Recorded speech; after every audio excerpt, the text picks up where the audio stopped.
السلام عليكم ورحمة الله وبركاته. أهلا بيكم معايا في فيديو جديد من وي. فيديو النهاردة إن شاء الله هشرح فيه معاكم طريقة عمل وحدة سهلة وبسيطة لكن جميلة جدا في نفس الوقت لتكوين مفرش للسرير أو بطانية للبيبي، وممكن كمان نكون منها كوفية أو شال مستطيل، وممكن نعمل منها شنطة وأي حاجة احنا حابين نكونها من الشكل اللي هنشرحه مع بعض النهاردة.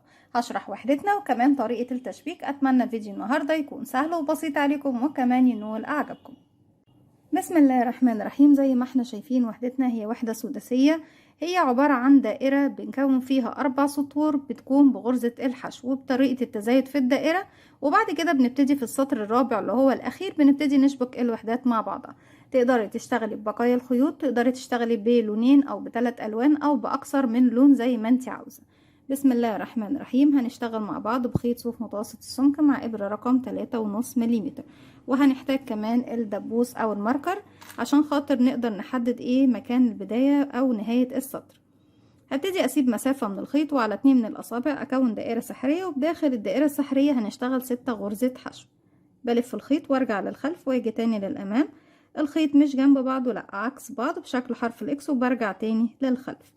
هلف ايدي الناحية التانية تكون عندي هنا حلقتين. بنزل تحت الحلقة الأولى وبسحب من تحتها الحلقة التانية والف ايدي الناحية التانية، وواحدة واحدة خرج الخيط من على ايدي. بتأكد ان طرفين الخيط داخل الدائرة السحرية. خيط البداية بتحافظي عليه عشان نقفل بيه الدائرة السحرية في النهاية، اما طرف الخيط المتصل بالبكرة ببتدي ارفعه على ايدي عشان اشتغل. قبل ما اشتغل لازم اقفل الدائرة السحرية. بيكون عندك على الابرة حلقة، بسحب الخيط وبخرج منها بكون اشتغلت سلسلة. السلسلة زي ما قفلت لي الدائرة السحرية هتكون هي بردك ارتفاع الغرزة الاولى وهي غرزة الحشو. لو حاسين ان الدائرة واسعة شوية شدي خيط البداية ضيقيها زي ما انت عاوزة.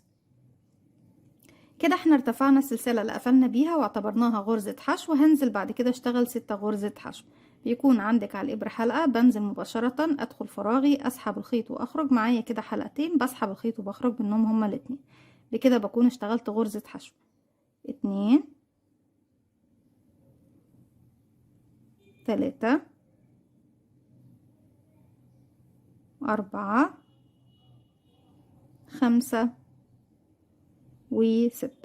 نشد بقى خيط البداية، نقفل مركز او سنتر الدائرة، وبعد كده ببتدي الف اشتغل في بداية السطر الجديد. ما بقفلش بغرزة منزلقة، انا بشتغل بشكل حلزوني يعني داير من غير ما اقفل.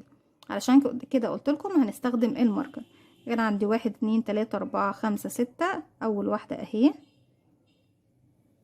باخد معايا بنزل تحت حرف الفي ليها، وباخد معايا كمان خيط البداية واشتغل اول غرزة عندي. السطر التاني بيكون انكريز تزايد على كل الغرز، بمعنى ان بشتغل فوق كل غرزة مرتين. كده 1 ونضيف الدبوس او الماركر في نفس الفراغ تاني، كمان 1 يبقوا 2. الغرزة رقم 2 1 2.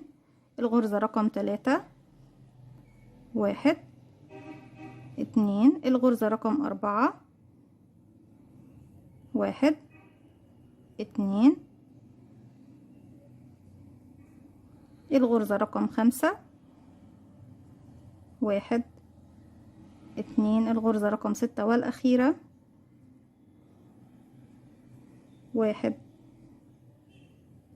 2. انتوا طبعا هتقولوا لي انت بتستخدمي الماركر ليه رندا؟ انت مش كده كده بتعدي.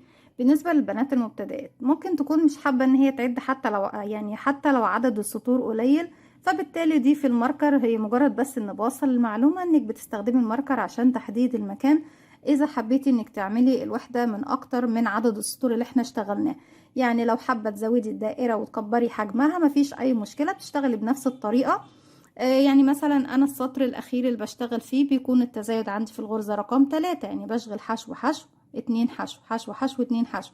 انتوا ممكن لو هتزودي هتشتغلي التزايد في الغرزة رقم 4 في السطر اللي بعده، والسطر اللي بعده التزايد هيكون في الغرزة رقم 5، بمعنى انك تشتغلي 4 حشو بعد كده في رقم 5 تشتغلي تزايد، وهكذا. السطر اللي بعده بيكون في الغرزة رقم 6. في كل سطر بتبعدي غرزة عن الغرزة اللي انت كنت بتشغلي فيها الحشو بتاعك. السطر رقم 2 ببتدي اشتغل حشو تزايد، يعني اول غرزة بيكون فوقيها غرزة حشو واحدة،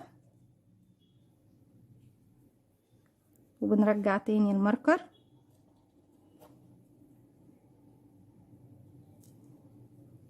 الغرزة اللي جاية انكريس تزايد، يعني بشتغل فيها مرتين، 1 2. نرجع تاني حشو، 1 انكريس تزايد يعني غرزتين في نفس الفراغ، 1 2. لو نلاحظ ان انا هنا في السطر ده خلاص ابتديت ان انا مش بعد الغرز، انا بقول غرزة بشتغل فيها 1 حشو، والغرزة التانية انكريس تزايد يعني فيها غرزتين، وهكذا حشو 2 حشو 2 حشو 2 حشو 2 لغاية ما بوصل الى نهاية السطر. بكده بكون وصلت لنهاية السطر. طيب ايه اللي يأكد لي يا رندا بالنسبة للبنات المبتدئات ان السطر اللي انا بشتغله العدد فيه صحيح من غير معد؟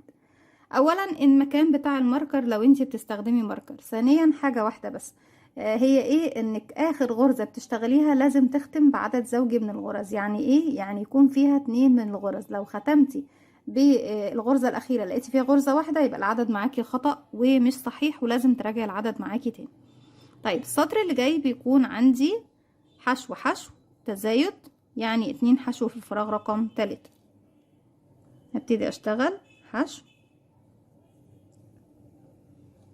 وتاني ارجع الماركر، الغرزة اللي جاية كمان حشو 1 انكريس تزايد يعني غرزتين، 1 2 في نفس الفراغ. نرجع تاني حشو حشو تزايد، 1 1 انكريس تزايد يعني 2 1 2 زي ما احنا شايفين، وبكرر دوت حتى نهاية السطر. طيب لما بنيجي نشبك الوحدات بتاعتنا مع بعضها واحنا شغالين كده كده انا ما عنديش يعني بعتبر ان انا ما عنديش زوايا، لا عندي زوايا. هو مش معنى ان انا ما اخدتش سلاسل في منتصف الغرزتين اللي احنا بنعمل فيهم التزايد ان انا ما عنديش زوايا، لا هعتبر ان الغرزتين بتوع التزايد هما الزوايا بتوعي. بمعنى انا هنا عندي بالنسبة للغرز هبتدي اجيب الوحدة التانية بتاعتي، هشوف المكان اللي فيه ايه، اللي فيه التزايد. تمام، نجيب بس الماركر، احنا محتاجين 2، ناخد الوان ماشية مع بعضها. هبتدي اشوف انا عندي هنا الغرزتين اللي فيهم تزايد. تمام، الغرزة دي المفروض ان هي مع الاتجاه ده، الغرزة دي هضيف فيها الماركر اللي هي رقم 2. تمام اهي، نبتدي دي اخر غرزة من التزايد هنا، وبعد كده حشو حشو تزايد، دي الغرزة بردك اللي هضيف فيها الماركر. ليه؟ لان هما الاتنين دول في الزاويتين اللي قصاد بعض، يعني دي هتبقى جنب دي كده مع الغرزتين الباقيين. تمام، وفي كل جانب بعمل نفس الطريقة دي يا بنات. لما باجي اشبك بقى كل الوحدات في المفرش او البطانية بشغل بنفس الطريقة، كل وحدة بشبكها في اختها بعمل نفس الخطوة دي. طيب انا دلوقتي لما هاجي بردك هشبك في الوحدة اللي انا هنا عندي، بمعنى ان انا اول غرزة مش هشبك فيها، تاني غرزة هشبك فيها. يعني مثلا انا هنا هرجع بقى الغرزتين دول ونشوف مع بعض. هبتدي اشتغل، مفروض ان اشتغل هنا انكريس تزايد يعني غرزتين، اي واحدة فيهم اللي هشبك فيها في اللي جاية ناحية الخط ده، يعني تاني واحدة. فاول واحدة بشغلها ومليش علاقة بيها، تاني واحدة ببتدي اشغلها في نفس الفراغ واسحب الحلقة بتاعتها كده. هجيب بقى الوحدة اللي هناك دي اهي مكان الماركر الاول او العلامة الاولى اهي من وش الشغل، دي المكان اللي انا كنت ضايفه فيه الماركر. بنزل تحت حرف الفي واسحب الحلقة اللي انا كنت شغلاها في الجهة التانية اهي، بسحب بس الخيط شوية اريحه، واحنا كده اشتغلنا الاتنين في الزاوية دي. خلاص يبقى اللي جاية غرزة حشو واحدة هشغلها وبسحب الخيط بردك لفوق، بشوف الغرزة اللي وراها فين اهي، نسحب من تحتها الحلقة اللي احنا كنا شغلينها واروح اشغل الغرزة اللي وراها غرزة حشو واحدة بنفس الطريقة، بشبكها في الغرزة اللي في الخلف.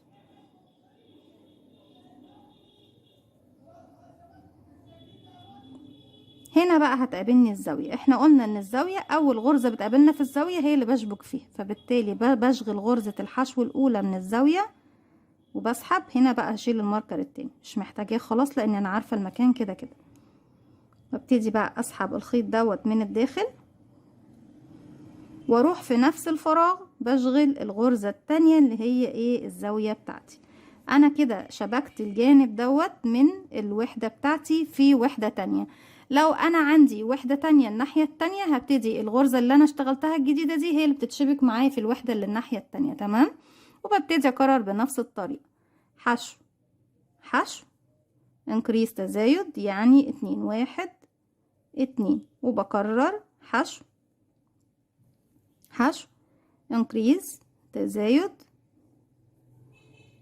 حشو حشو. هتبصوا تلاقوا ان اخر غرزة فيها تزايد، يعني بمعنى كده ان الشغل بتاعي صحيح. انكريس تزايد يعني غرزتين 1 2. طيب في نهاية السطر عشان شغلك يكون مظبوط بقفل بمنزلقة في الغرزة اللي جاية، لكن ناخد بالنا ان الغرزة اللي جاية هتكون غرزة من الغرز اللي احنا بنشبك فيها في الوحدات اللي هي المقابلة لينا. تمام يا بنات. بسحب الخيط وبخرج كده من الحلقة اللي عندي على الإبرة، وبعد كده بسيب 10 سنتي وأقص الخيط، وبإبرة التنظيف بنضف كل الخيوط بتاعتي. بكده بكون وصلت لنهاية فكرتنا النهاردة، وزي ما احنا شايفين فكرة سهلة جدا وبسيطة لكن جميلة ومميزة، وبتدينا شكل في النهاية جميل جدا وحلو. زي ما قلتلك تقدري تشغلي بيها حاجات كتير جدا. اتمنى فيديو النهاردة يكون سهل وبسيط عليكم وكمان ينول اعجابكم. فضلا ليس امرا، ما تنسوش اذا عجبكم الفيديو تدعموني بلايك وشير وسبسكرايب، واستنوني فيديو جديد من وي. تنسوش كمان تفعلوا زرار الجرس يوصلكم مني كل جديد. السلام عليكم ورحمة الله وبركاته. وما تنسوش كمان تتابعوا صفحتنا على الفيسبوك.